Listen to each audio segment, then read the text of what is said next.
If you could build a place to live from scratch, what would you do? Imagine your job is to develop this empty field to create a place for people to live, work, play, and get around. How would you do it? All over the US, this scenario is happening, primarily in southern rural areas that are developing into quickly expanding suburbs.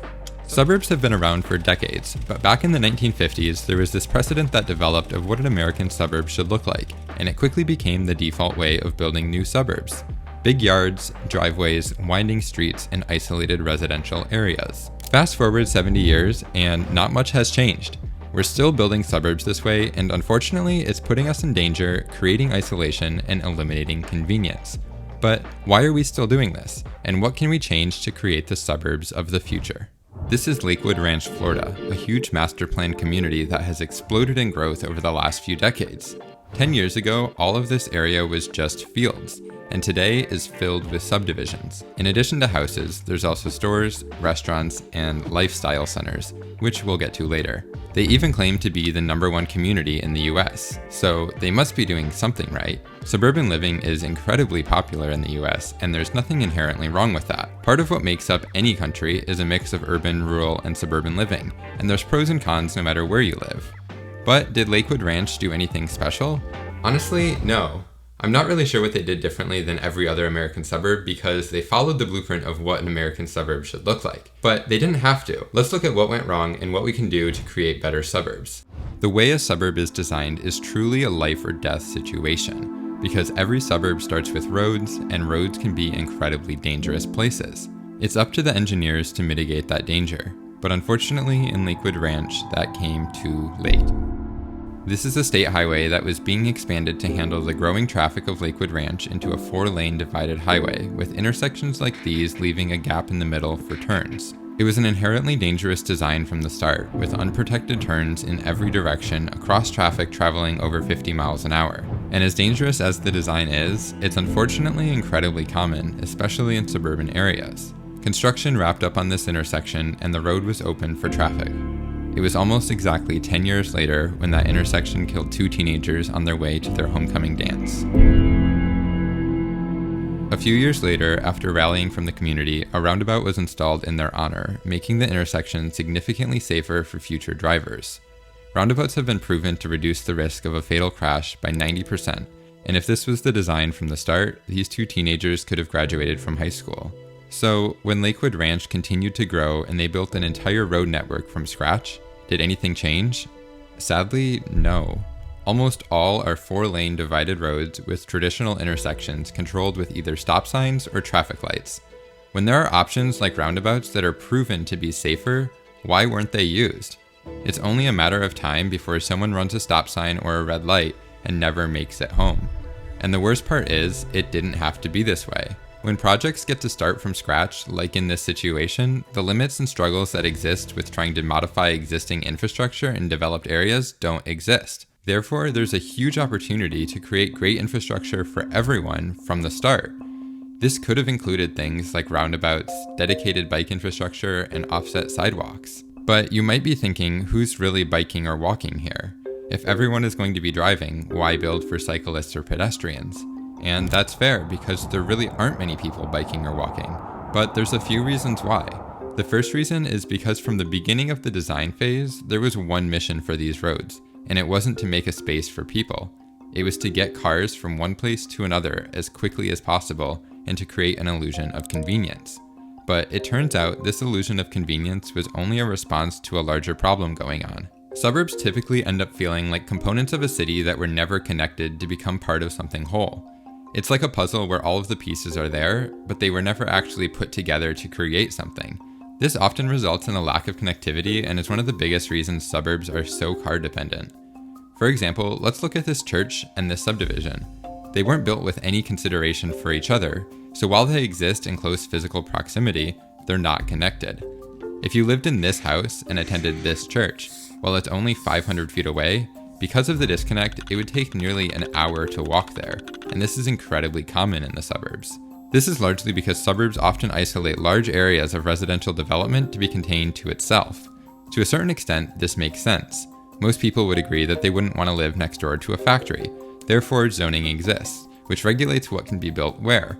But zoning in the suburbs has become so restrictive in some areas, and combined with the lack of connectivity, it's made it incredibly inconvenient for people living there. Let's look at a typical subdivision in Lakewood Ranch and what life would look like if you were in the middle of baking cookies and realized you're out of sugar. Assuming you'd have to go to the store, you get in the car and you start driving out of the subdivision. This entire subdivision is gated in, meaning you can only enter and exit at these points. This means for some people, it can take several minutes of driving just to leave the subdivision. But once you leave the subdivision, it's just surrounded by more subdivisions, meaning you have to drive even further to actually get to a store. By the time you make it to the store, park your car, go into the store, get your sugar, get back in your car, and drive home, you spend at least 30 minutes of your life on this one task. On the other hand, what if you had a corner store within the subdivision that you could have walked or biked to within a few minutes? It would have been significantly more convenient. But since that option doesn't exist, we drive there. And so does everybody else that needed groceries. Because of this lack of other and more convenient options, it creates centralized areas that become incredibly busy with people from all of these different subdivisions having to go to these selective areas where stores are allowed to be built. This results in building roads large enough to handle all of these people having to drive to these places, leaving us with massive, dangerous roads like these. Which leads to the question, is this really what people wanted?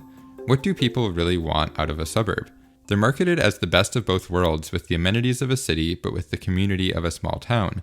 But is that really true? The United States has had this long-standing idea and desire for connection and community. We have this American idea of Main Street, where everyone knows the name of the dog, the local baker, and even the mail carrier. A place where your neighbor's problems become a community project, where kids play in the street with all the other neighborhood kids. This idea is not limited to where you live. All of this can exist in a lively urban neighborhood just as much as it can on a quaint rural street where life revolves around a single stop sign. The key lies in understanding what fosters community and how the built environment can impact this sense of community. However, suburban design often prioritizes privacy and space, which can lead to isolation without actively trying to build community. In Lakewood Ranch, almost all of the subdivisions are gated as well, meaning any common space is restricted to those inside of it, artificially limiting who can even be part of this community. So how do we build community naturally? Well, we build places for everyone.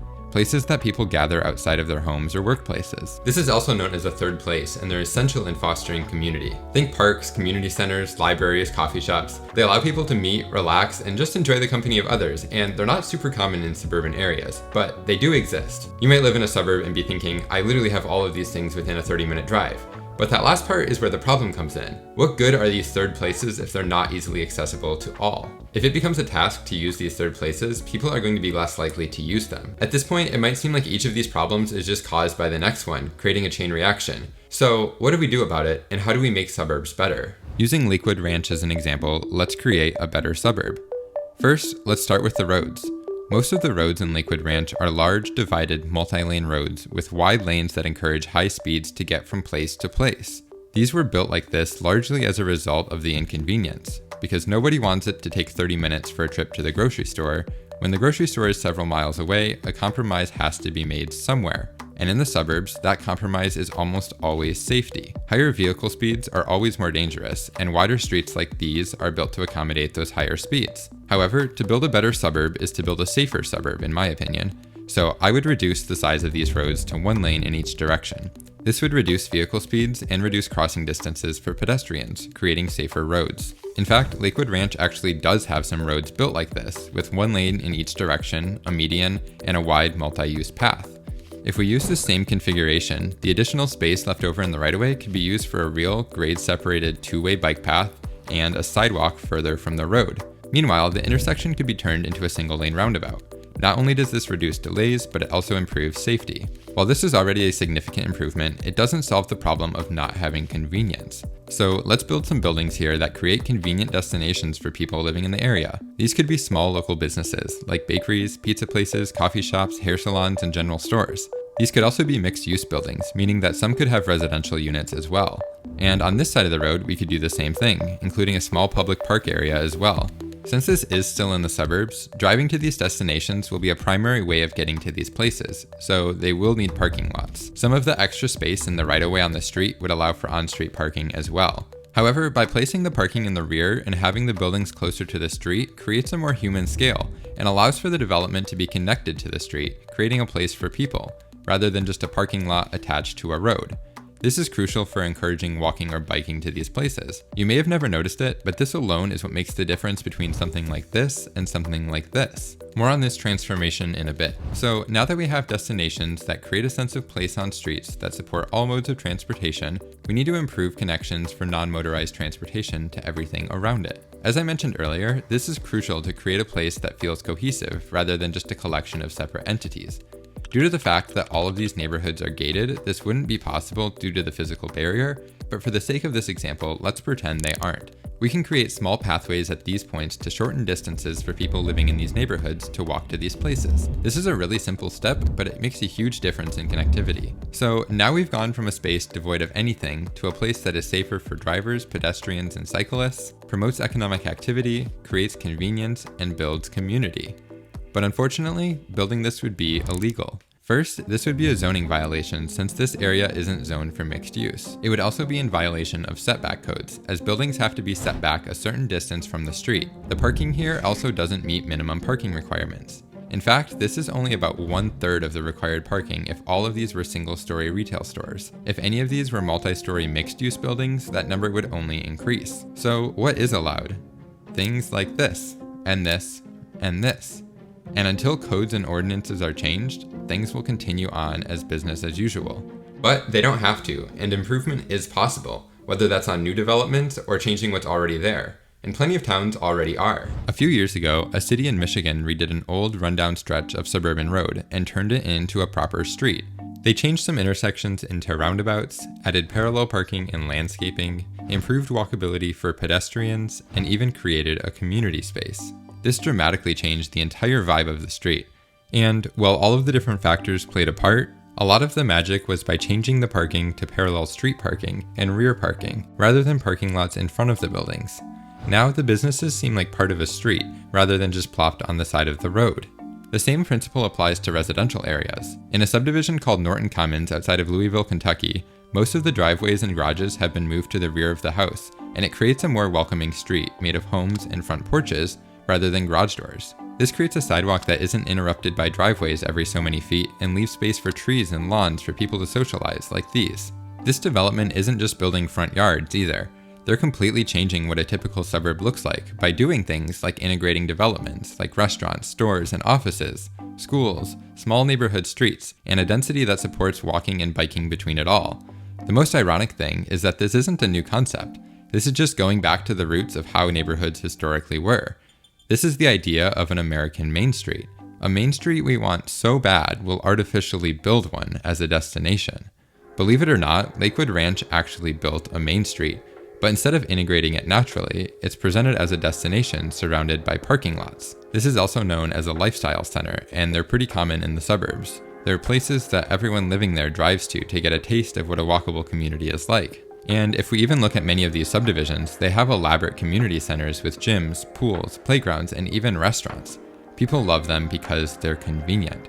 So convenient you can even ride your bike or drive your golf cart to them because the small streets inside of your subdivisions are safe enough to ride your bike or drive your golf cart on. Do you see the irony?